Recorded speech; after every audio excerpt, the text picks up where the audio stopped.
오늘 하나님 말씀은 구약성경 시편 50편에 있는 말씀입니다.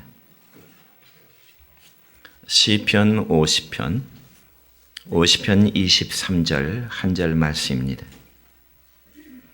감사로 제사를 드리는 자가 나를 영화롭게 하나니 그의 행위를 옳게 하는 자에게 내가 하나님의 구원을 보이리라. 아멘. 사랑과 축복의 메시지 나눕니다. 사랑하고 축복합니다. 사랑하고 축복합니다. 오늘은 구약성경 시편 50편 23절 한 절의 말씀 가지고 어떻게 감사할까라는 제목으로 말씀을 선포하고자 합니다.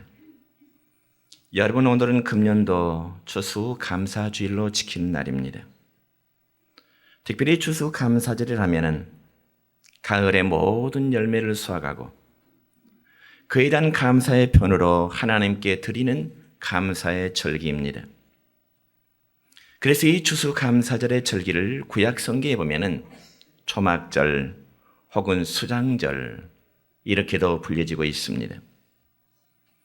그리고 영국의 청교도들이 미국에 들어가서 농사를 지은 이후에 첫 번째 감사를 예배를 드린 그것이 전통이 되어서 세계 모든 나라 교회들이 11월 셋째 주일을 추수감사주일로 지키고 있는 것입니다.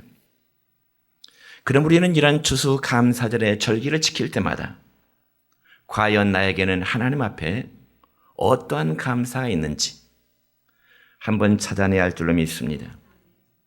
그렇다면 이 시간 예배드린 여러분의 마음속에는 어떠한 감사가 있다고 생각하십니까?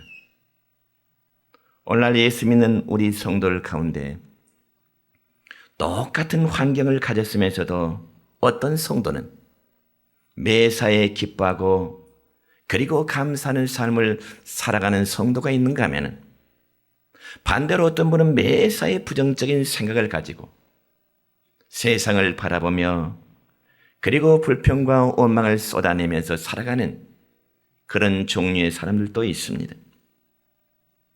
그렇지만 실제로 우리가 생활 속에서 느껴보는 일이지만은 내가 기뻐하고 감사하는 삶으로 살아가면 내 주위에 함께 있는 사람들에게도 기쁨을 주고 행복을 줄 수밖에 없습니다. 그렇지만 내 자신이 항상 부정적인 사고를 가지고 불평과 원망과 단식하는 삶으로 살아간다면 내 옆 사람까지도 항상 불행을 만들게 되는 것이죠. 그래서 어떤 시인은 말하기를 감사할 줄 모르는 사람은 이 세상에서 가장 비참한 사람이라고 하는 이런 표현에 있습니다. 의미 있는 표현입니다. 그렇다면 만약 제가 여러분에게 종이 한 장씩을 나눠드리면서 여러분이 과연 감사하고 있는 감사의 제목이 기억나는 대로 한번 적어보세요 한다면 과연 여러분은 그런 종이에 몇 가지의 감사의 제목을 적을 수 있으라 생각하십니까? 분명한 사실은 여러분에게 감사의 조건이 많으면 많을수록 여러분의 삶은 행복할 수 있을 것입니다. 그렇다면 저와 여러분이 행복한 삶을 살기 위해서는 어떻게 해야 될까요? 당연히 우리의 삶에 감사의 조건을 많이 찾아내야만 되는 겁니다. 여러분, 저는 생각할 때 행복이란 마치 보물처럼 숨겨져 있는 것이라 이렇게 한번 비유를 드려보고 싶습니다. 행복이 뭐냐? 보물처럼 숨겨져 있는 것이다. 왜냐하면 감사의 보물이 숨겨져 있을 때 그것을 발견하기 전까지는 기쁨과 행복을 모르다가요. 그것을 발견함으로 큰 행복을 느낄 수 있기 때문에 그렇습니다. 여러분, 우리는 하나님 앞에 기도할 때마다 하나님 감사합니다. 혹은 하나님 고맙습니다. 이런 표현을 많이 합니다. 그렇지만 솔직히 그러한 감사함을 형식적으로나 혹은 습관적으로 부르는 감사가 되고 깊은 감사와 감격이 없이 지날 때가 너무나 많이 있음을 우리 스스로는 고백할 수밖에 없을 것입니다.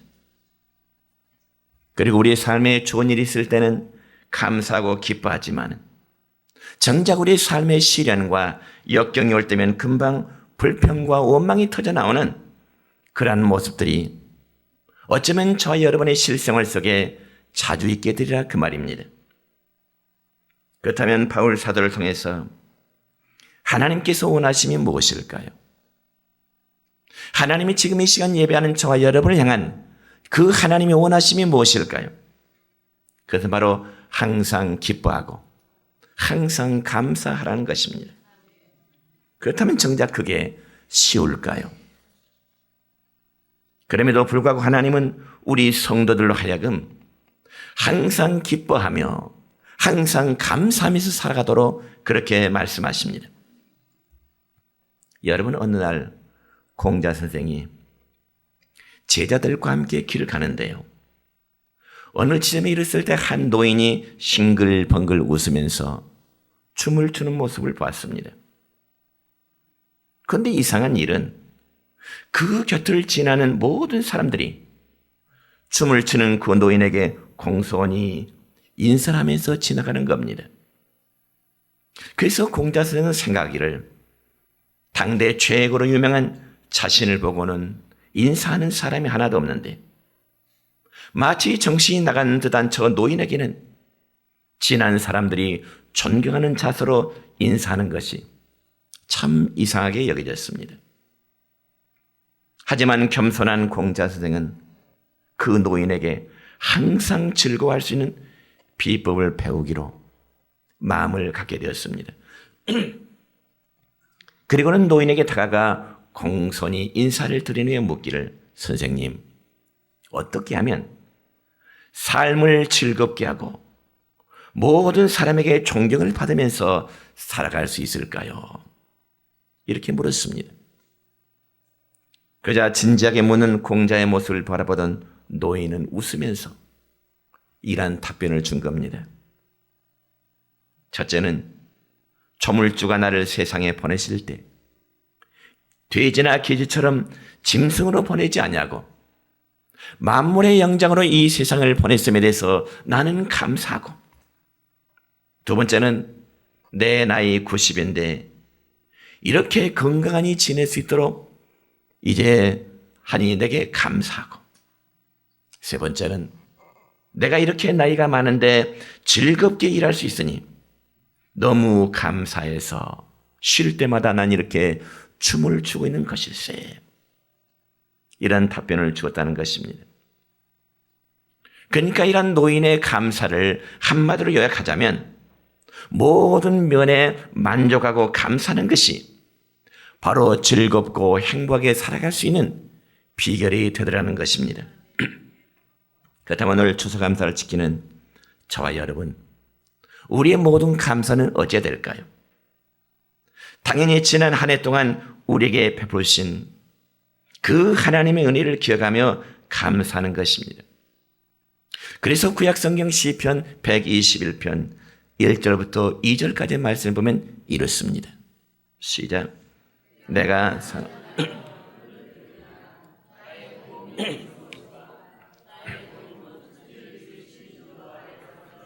아멘. 여러분, 지난 해 동안 우리의 모든 삶을 여기까지 도우신 분은 여호와 하나님이십니다.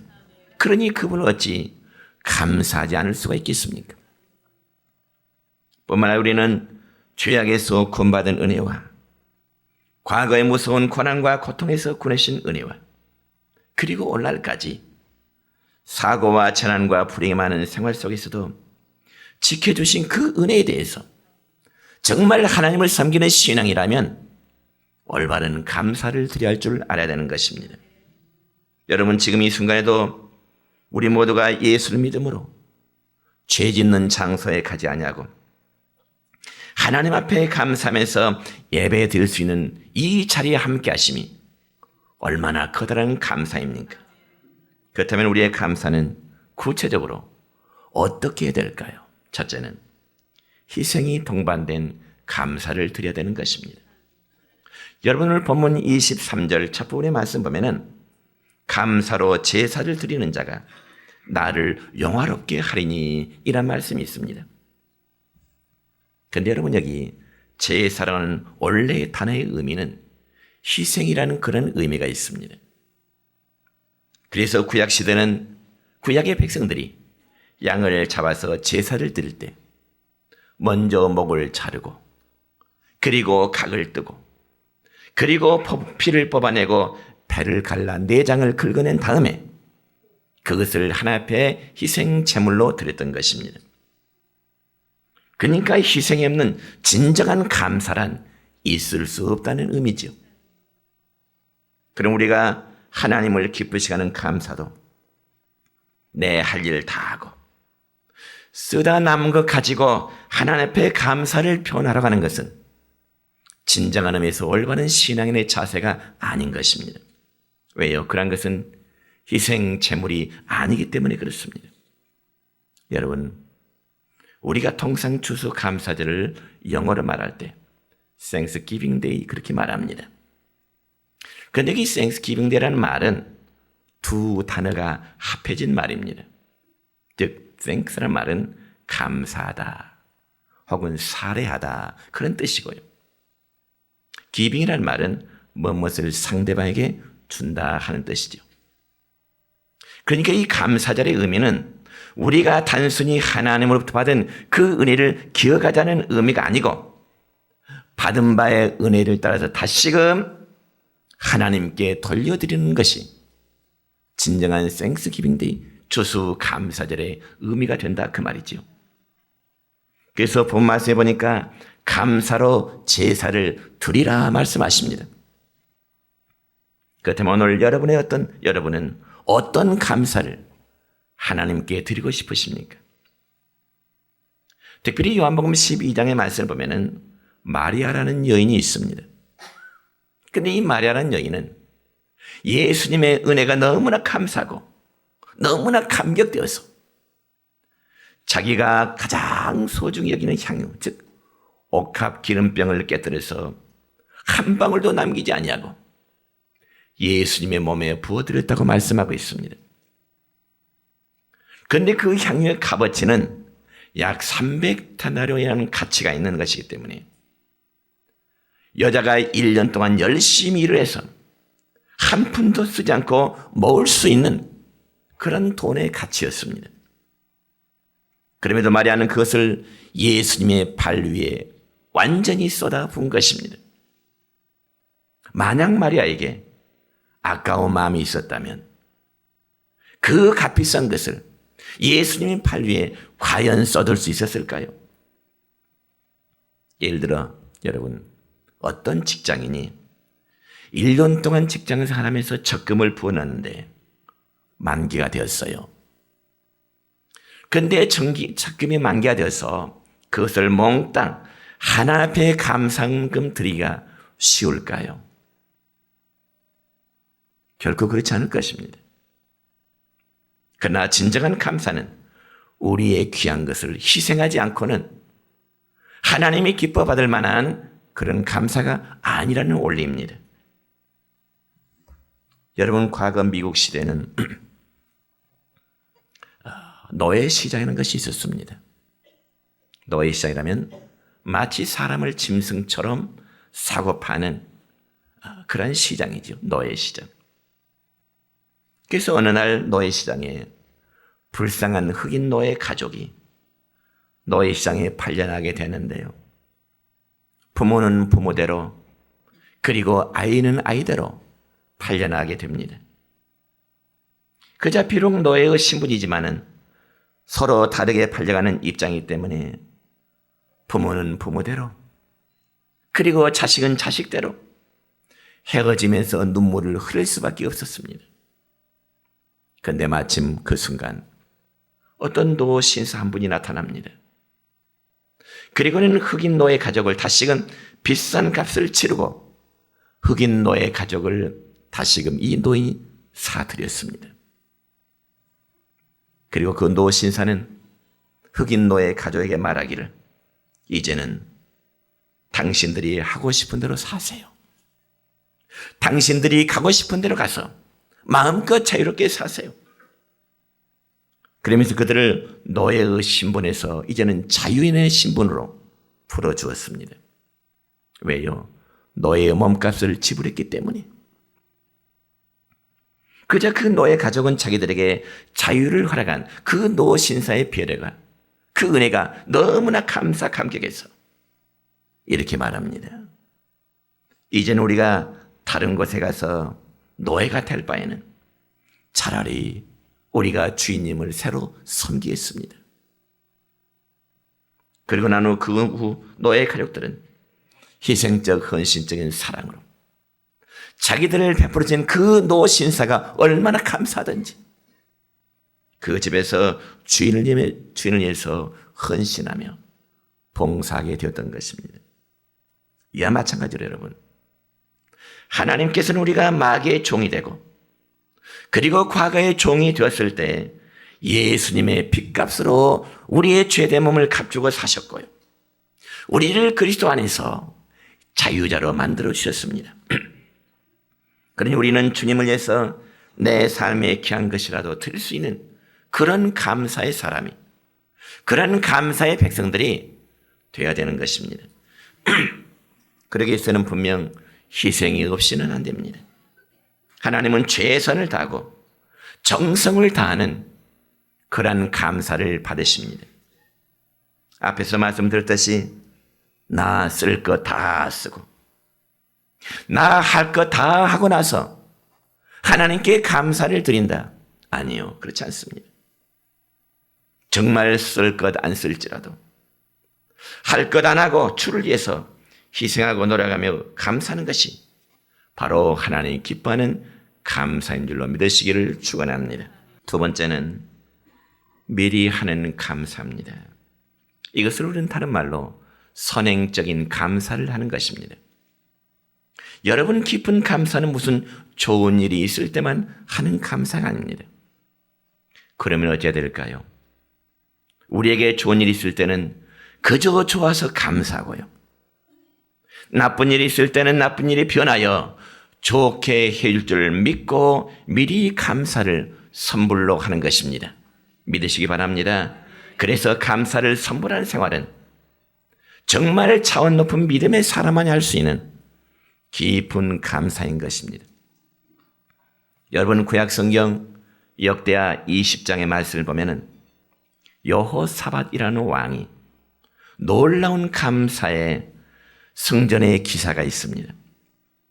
특별히 여호사밧이 유대 나라를 통치하고 있을 때 어느 날 이방 나라의 모압과 암몬과 마온이라는 이 3군 연합군이 유대 나라를 공격에 들어온다고 하는, 세 나라가 연합해서 유대 나라를 쳐들어온다고 하는 이런 소식을 들었습니다. 그자 여호사밧 왕은 너무나 두렵고 답답해서 하나님께 간절히 기도하게 됩니다. 그자 역대하 20장 15절 하반절의 말씀을 보면 하나님께서는 그에게 이렇게 응답하십니다. 시작. 너희는 이 큰 무리로 말미암아 두려워하거나 놀라지 말라. 이 전쟁은 너희에게 속한 것이 아니오 하나님께 속한 것이니라. 아멘. 뿐만 아니라 역대하 또 20장 17절 말씀 보면 이렇습니다. 시작. 이 전쟁에는 너희가 싸울 것이 없나니 대열을 이루고 서서 너희와 함께한 여호와가 구원하는 것을 보라. 아멘. 그러니까 세 나라의 연합군이 유대 나라를 쳐들어오는데 하나님은 여호사밧에게 말씀하시기를 그들을 조금도 두려워하지 말아라. 이 전쟁은 너희들이 싸울 것이 아니라 오히려 내가 싸워주겠다. 괜히 너희들은 대열을 이루고 이제 서서 너희와 함께한 여호와가 구원한 것을 보라 말씀하십니다. 그래서 여호사밧은 어때요? 세 나라 연합군이 쳐들어오는데 군대를 동원한 것이 아니고 하나님 이름을 찬송하는 성가대를 동원해서 그들에게 예복을 입힙니다. 그리고 찬양대를 앞세워서 전쟁터에 나가게 되는 거죠. 여러분, 세상에 그렇게 무모할 일이 어디 있겠습니까? 지금 유대 나라를 쳐들어온 적군은 한 나라도 아니고요, 무릇 세 나라가 연합으로 무기를 준비하고 쳐들어오는데 군대 대신 성가대를 동원해서 전쟁터에 내보낸다는 것이 얼마나 어리석게 느껴지냐 그 말입니다. 누가 봐도 도무지 이해가 되지 않습니다. 그럼에도 역대하 20장 21절의 말씀 보면 여호사밧은 성가대를 내보내면서 뭐라고요? 시작.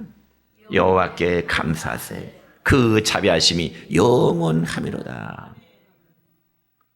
세 나라가 쳐들어온 적군 앞에 여호사밧은 성가대를 조직해서 그들 앞에 나갈 때 하나님께 찬송합니다. 여호와께 감사하세. 그 자비하심이 영원하미로다.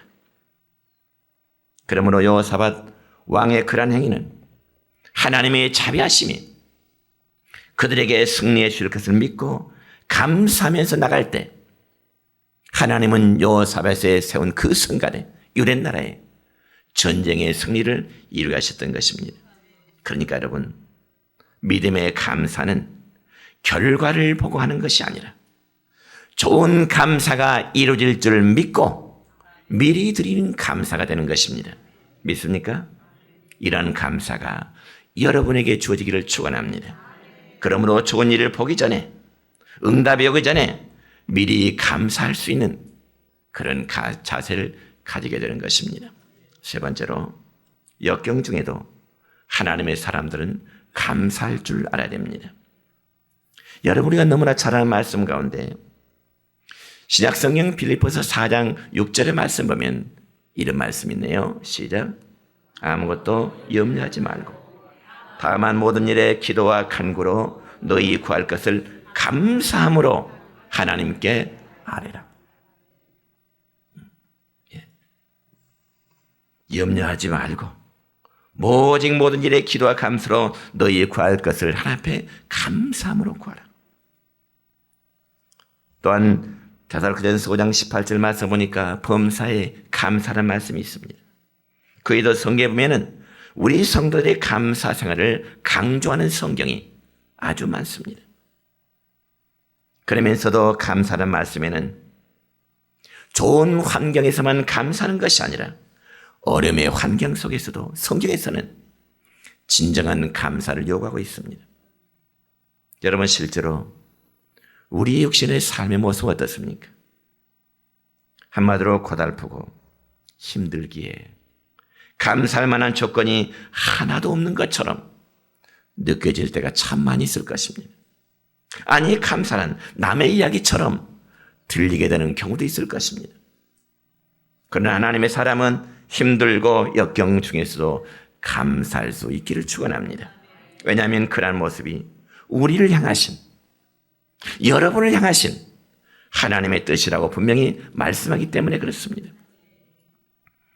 그러므로 예수 믿는 우리 성도에게는 정말 불행같이 보이는 일들이 오히려 큰 축복일 경우가 있고요. 반대로 부귀영성이 어쩌면 우리에게는 불행의 씨앗이 될 수도 있습니다.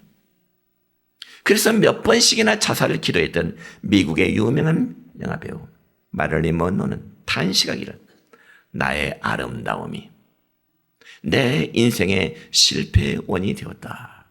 그러면서 결국 자살로서 그의 생을 마감했던 것입니다. 사랑하는 성도 여러분이요, 반드시 아름답고 부자로 살고 평안한 것만이 진정한 축복이 아닌 것입니다.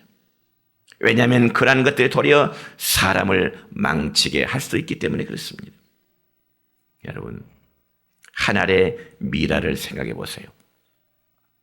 한 알의 미랄이 땅에 떨어져서 겉으로 보기에는 매장이 된 것처럼 보입니다. 흙에 묻히면. 그러나 그 미랄이 마침내는 최고의 고통 속에서 새로운 생명으로 싹이 터오르게 되는 것이죠. 사실 이 매장과 죽음과 고통은 새로운 생명으로 탄생하는 하나의 진통과도 같은 것입니다. 하나의 미랄이 이러한 고난과 진통이 없다면 하나를 그대로 땅속에 그대로 묻혀 있을 뿐일 것입니다. 이와 마찬가지로 예수 믿는 우리 성도들에게도 이런 삶의 답답함과 고난과 역경이 닥칠 때가 있지만은 오히려 이것은 우리에게 새로운 생명으로 탄생할 수 있는 그러한 계기가 될 수 있을 것입니다. 그러므로 분명한 사실은 고난과 역경이 우리에게는 불행이 아니라는 사실입니다. 오히려 고난과 역경은 먼 미래를 보고 영적인 차원에서 바라볼 때 새로운 생명이 탄생되고 더 커다란 하나님의 복을 가져올 수 있는 그러한 원인이 되기도 할 것입니다. 여러분, 우리가 성경에 보면 위대한 믿음의 사람들이라 불리우는 믿음의 사람들이 가지고 있는 그들의 공통적인 특징이 뭐냐면 하나같이 고난, 시련을 통과한 사람들입니다. 야곱, 요셉, 모세, 다니엘, 다윗 혹은 바울 등등 누구 하나도 고난이 없는 영광이 그들에겐 주어지지 않았습니다. 그리고 마귀가 우리를 얽어매고 축복의 문이 다 닫힌 것 같고 마치 하나님이 우리 자신을 버린 것 같은 그러한 역경 가운데서도 미리미리 감사하는 사람에게 하나님의 복은 반드시 열릴 줄로 믿습니다. 그리고 우리가 하나님께 감사를 드리면 정말 겸손함의 행위입니다. 왜냐하면 교만한 사람은 감사할 줄 모르기 때문에 그렇습니다. 특히 우리가 하나님께 감사한다고 하면서 굉장한 것을 바치고 또 희생한다고 하더라도 교만한 마음과 우쭐한 마음이 우리 마음속에 있다면 그건 진정한 감사가 되지를 못할 것입니다. 사랑하는 성도 여러분이요, 우리의 언어 생활 속에서 항상 들어도 늘 즐거운 말은 무슨 말인가요? 사랑합니다. 혹은 감사합니다. 여러분, 이런 말은 들어도 실증이 나지 않은 말입니다. 아니, 더 듣고 싶은 말들이지요. 그와 마찬가지로 우리의 겸손한 감사의 고백을 하나님은 듣기를 원하실 겁니다. 하나님 감사해요. 하나님 너무나 고마워요. 이런 우리의 믿음의 고백들을 하나님 참 듣기 원하실 겁니다. 이제 말씀했습니다. 여러분이 하루의 시간을 살아갈 때 무슨 말을 가장 많이 하고 살아가십니까? 감사의 말이신가요? 아니면 짜증과 불평의 말이신가요? 감사의 말이 여러분의 입에서 나올 때 여러분은 행복한 삶을 살아가고 있다는 증거가 될 것입니다. 오늘 우리는 감사절을 맞이해서 하나님 앞에 반성할 것은 반성하고요, 회개하며 겸손히 하나님께 깊이 감사하는 성도 여러분 되시기를 주님의 이름으로 축원합니다.